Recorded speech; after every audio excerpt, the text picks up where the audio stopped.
For the last several years, I've had the privilege of a lot of conversations with Ashwini Vaishnaw on India's digital future.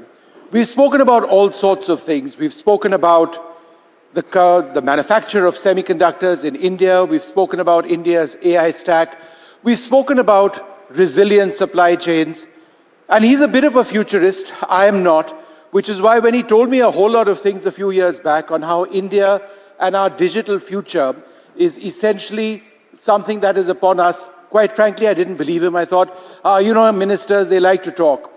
But the fact of the matter is this: India's digital future is upon us. If we don't invest in AI now, if we don't invest in the manufacture of semiconductors now, if we don't get into serious research and the excavation and the refining of critical minerals now, then India will be in trouble.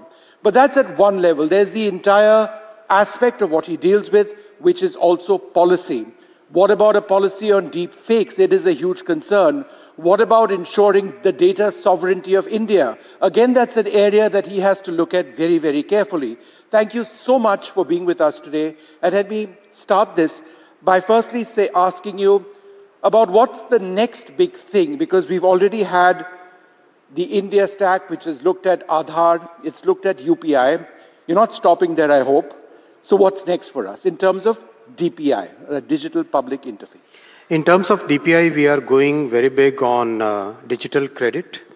And it's very important for the people at the bottom of the pyramid, because if you are able to provide credit for the people who really need credit at a very small magnitude, for example, somebody requiring a loan of 2,000 rupees for 3 days. Now, no bank would generally get into that kind of scenario, but if we use the power of technology, if we can use cash flow of the person as a collateral for loan and use that as the credit rating mechanism in real time, in a very continuous process, then things can be really great.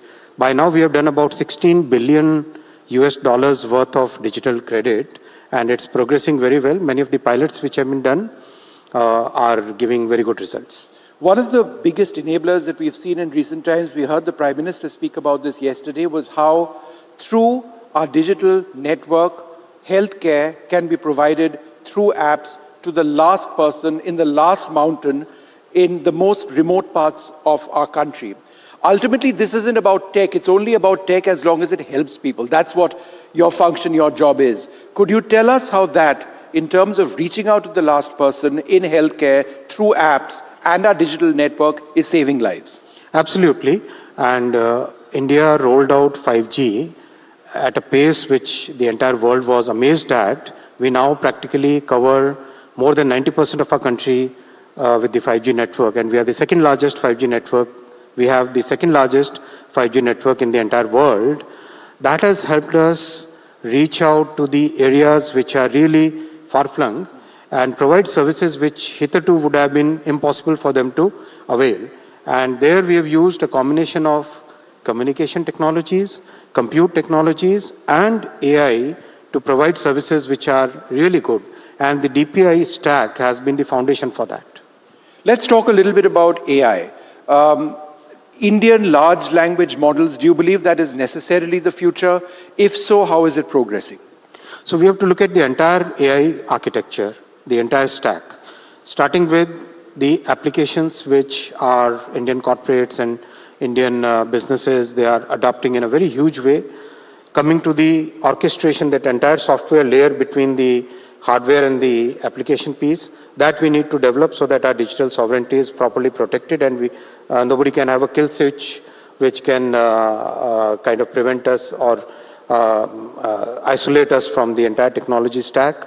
Third is the entire layer of LLMs. LLMs are coming in multiple forms and multiple shapes today. Today, practically every week or every 10 days, you can find one new model getting announced by somebody in the world. Now, the way the entire AI model scenario is today changing, we must focus on the innovative pieces, the engineering innovation which can give us a leverage over the huge capital which is required in the conventional ways of training AI models. So we must use that as our strength, and that is what we are doing in the 6 models which are getting developed. 2 of the models will be of the 120 billion parameter order, and I think this will provide us a good base where the models are not biased the way the Western models are. They are trained on Indian languages, Indian context, and they have the same technical strength which, let's say, any other bigger model in the world would have. So many young startups, many young entrepreneurs, they are really working big time, full focused on that layer. The final layer is the chipset, and that is where that should be our next goal once we achieve the application, the orchestration, entire layer, the models, and then we should aim at the chipsets. We'll talk about chipsets in a moment, but be honest with us. Grok, is that what you use? Gemini, is that what you use? Or ChatGPT 4? I try to use my own brain. No, but that's interesting. Why do you not find use in AI? Some of my research, I run through AI before my programs. I find it very useful. You have to fact check it, but still it gives you a preliminary basis of information. No, part of my nature is that I like to think sometimes, and fortunately I can fortunately I can think on a topic for a reasonably long time. I have a good attention span. Sometimes I can think. No, but you are pushing AI in India, but you aren't using AI. Is that what you're telling me? It's perfectly okay. We are using in railways, we are using in so many other things. It's good to use applications where they add value. It's okay. Let's talk a little bit about something related to AI, perhaps even directly, which is Yep. I'll start using Sarvam. Oh, you have, right. Okay. Once it comes by December. December, right? That's when... December, Jan latest. Let's talk a little bit about something which is completely related. When we talk about AI and we talk about the manufacture of processors in India, we have to look at semiconductor availability. Resilient supply chains is what we believe in. But ultimately, it's also about having fabs in India which actually manufacture semiconductors. Now, you've got something to show us, right? So, semiconductor is a strategic industry. And about 6 decades back, we started this journey. But unfortunately, there was no success in the first quite many decades. 22, our Prime Minister gave us a very clear focus and a good vision on how we should proceed with the semiconductor industry. We started the program on 1st Jan 22, and today we have 2 units producing already. We are in end of 25. Within such a short time frame, 2 units have started production. CG Semi and Keynes has started production last week. And 10 units total, they are under construction. And some of the progress is very good because this is a... hold that up and show us. Well, this is a very complex industry because the magnitude, the dimensions at which we have to work and the complexity at which we have to work is really, really difficult. So a chip can be extremely small. You can't even see it with a microscope. It's like 10,000 times smaller than the human hair. So that kind of magnitude, that kind of work is there. And fabricating a chip is like building an entire city on a small little wafer like this. This is a wafer. On this, building a complete city, which will have its own plumbing, its own heating, its own electrical network, its own circuits, and huge, very, very complex. Something, for example, somebody was telling me that if the power supply goes off for 5 minutes, then it's a loss of $200 million. That kind of complexity is there, and the chemicals and gases which are used are extremely pure, ultra pure chemicals and gases, 500 plus chemicals, parts per billion purity, extremely. So good thing is that we have started doing it. This is among the first few chips which have been manufactured. We presented the first Made in India chipset to our Prime Minister. But what we have also done is, we have put a huge focus on creating the talent pipeline. Nowhere in the world will you find a situation where 295 universities, students are using world's latest semiconductor design tools, what we call EDA tools in our industry parlance. World's latest EDA tools from Cadence, from Synopsys, from Siemens, they're using absolutely what the industry uses, designing chips and the chips getting taped out. I'm sure you have Professor from MIT. Very few universities would be there in the world which can claim this kind of thing, right? Yeah. So that kind of focus on developing a very significant talent base has given us a unique strength. Already 20% of our design engineers, global design engineering talent is in India. And today we are designing chips of 2 nanometers in our country. Earlier it used to be 5 nanometers, 7 nanometers, now 2 nanometer chip. 2 nanometer is the most complex chip, smallest one. So those are designed here in India. So that strength we would like to use in our fabrication and manufacturing process also. Can you just show me that chip? I just want to get, and the other one, to get the camera to, this is too small for the camera to zoom in on, but I thought it would be quite interesting if we can actually have this up on the screen, and if once, as soon, right, and so the other one is too small. Despite being Vishnu, I've got only two arms, but tell me a little bit about what I'm looking at over here. So this right, as we zoom in on this, tell me what this is exactly. This is a wafer. A wafer is a piece of silicon. Silicon is from quartz, it's made, it's silica sand. That is made into a wafer. And then on the wafer, we have to fabricate, which means draw the entire circuit. And the entire circuit is like extremely complex, like a city getting drawn on a small piece of, so if you look at this, this is, let's say, an area of this size. Area of this size would be almost like a complex large city. Wow. It is that complex. So then you have to take it out from this, and the very small thing will have to be given a body. Right. So then a body is given like this. This is a complete chip. Entire body is given, and this can have multiple floors in it, like a multi-story building. Yeah. So, and there is plumbing in between, there is electrical circuit in between, it's very, very complex, really, really complex. Maybe someday you should do a video on it. No, we will. Just, in terms of something that's happened recently, we've seen Google make an incredible investment in Visakhapatnam. Yeah. That is something that's going to take, R&D at one level and many other facets of AI to the next level. How important is that particular investment? And going forward, what does it sort of indicate? To me, it indicates a big interest in India. But specifically, what is that going to generate? See, compute is the kind of raw material, data is the raw material. These are the two major raw materials for any AI research. Getting good compute facility in our country is very important for us. Part of the AI mission, we have right now empaneled about 38,000 GPUs. Our target was 10,000 GPUs. We could get about 38,000 GPUs as a part of the AI mission. And now we are inviting other large players to come and set up the compute facility in India. Once we have the compute, then the ability to do good research and the ability to develop AI applications will significantly increase. So Google has come with a $15 billion investment. I think Meta is also working on another investment. So it's going to be very good for our country in that sense. There's just something I missed out on. When we talk about semiconductors and wafers, obviously it's linked to critical minerals. Yeah. Now, we've had our Prime Minister travel to China recently. There is a reset in the equation. There is an indicator that China may be willing to provide us with critical minerals. To what extent are we going to be dependent, that's my word, on them?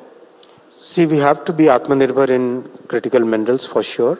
Honorable Prime Minister has already approved a critical minerals mission.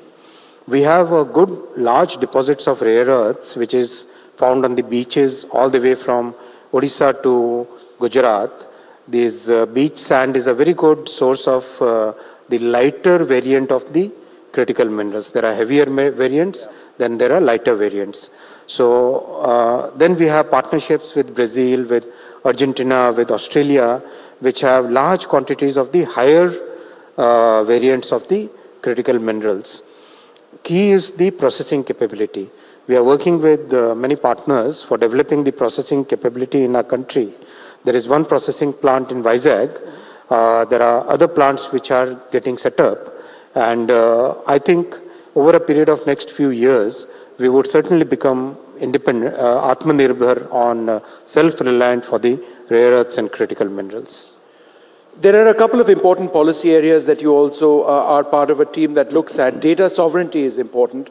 Your critics will say that, in an interconnected world, data sovereignty doesn't necessarily need to reside in a geographical space, whereas we have always argued that no, we need to have it in India because it potentially gives us an element of control.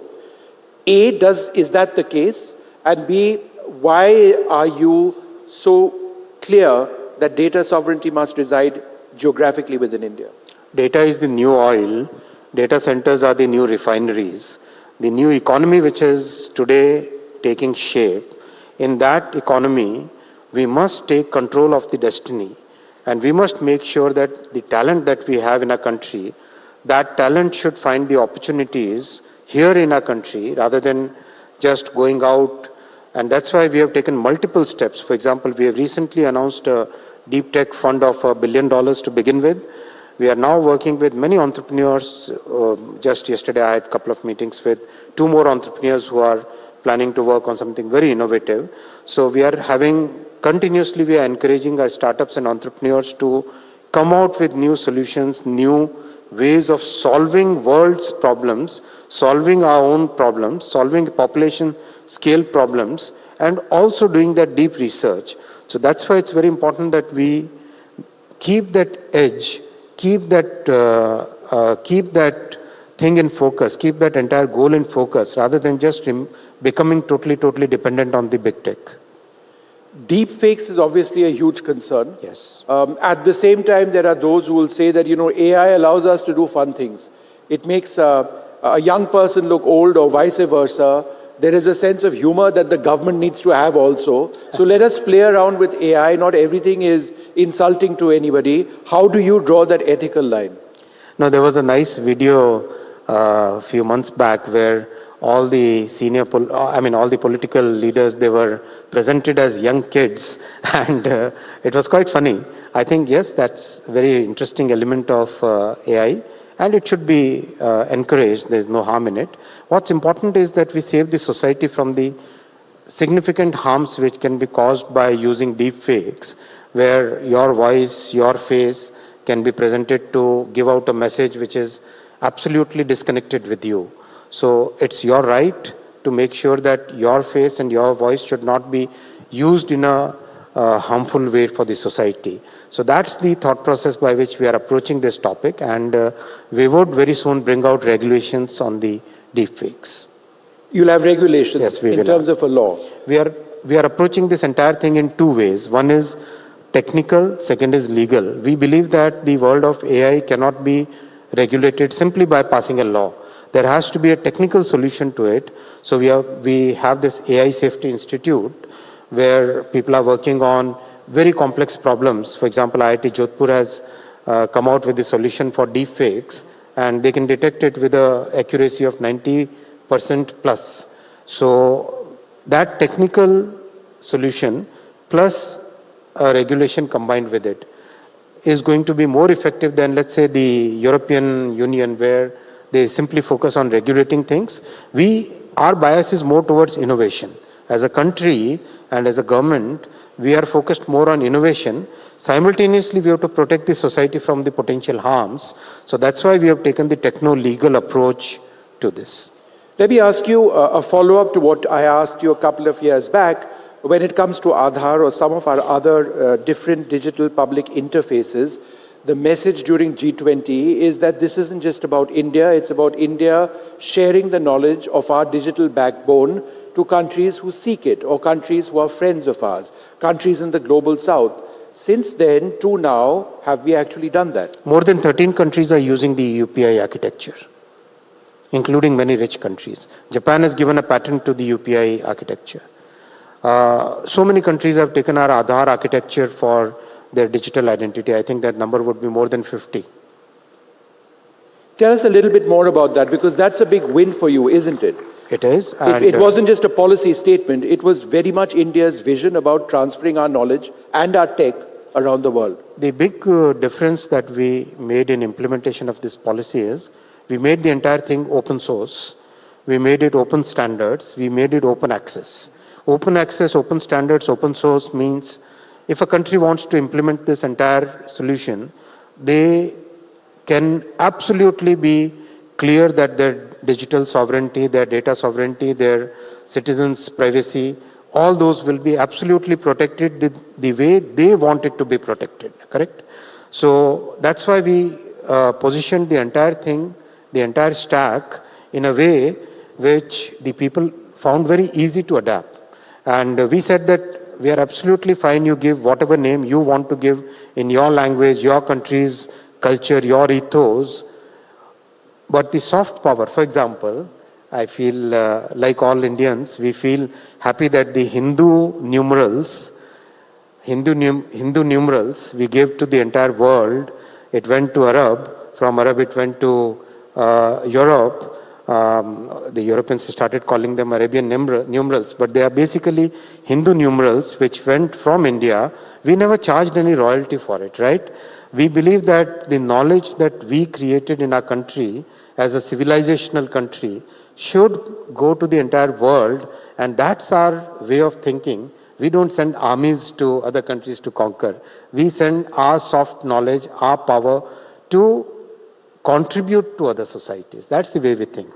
And a final question to you. I was speaking to the Qualcomm chief a few days back where he spoke about the future of 6G and India. And he said in a finite period of time, when the next generation of, for example, spectacles come in, you can actually look at a bill, say pay, and it pays. But for people across the country, realistically speaking, what are the applications of 6G for the common citizen? 6G will be a totally different network from 5G and 4G because, see, till 2G there was a totally different architecture. It built, then 3G was built upon that. 4G was a significantly different architecture. 4G and 5G was built upon 4G. 6G will be absolutely, totally new way of thinking where the network is thinking on itself. It becomes a software-defined network. It becomes a network which is persistently available in the entire system. And today, if you think of a network, then there is a tower and there is a mobile device. Tomorrow, it will be anything which you hold in your hand will be part of that network. So that's the way it will be. And we took a very good lead in 6G research. We started the 6G Council totally with the industry and academia. Absolutely driven by industry and academia. And I think by now we would be, I'm no longer in charge of the telecom ministry, but I think last count we had some 60 odd patents for 6G, and that number is growing very rapidly. Well, Minister, it's been wonderful speaking to you. I know you have a very, very tight schedule, but in terms of India's digital transformation, our digital future, this is the man who's a real visionary, and it's not just talk. In terms of semiconductors, we've already seen the progress we've made. There'll be new regulation, new legislation. It's designed to make technology, whether it's AI or so much else, our next DPIs, something which impacts millions across the country, and it's something which is also available potentially across the world. Thank you, sir, very much. Thank you, Vishnu. Thank you so much for having me here. Thank you. Good luck to you.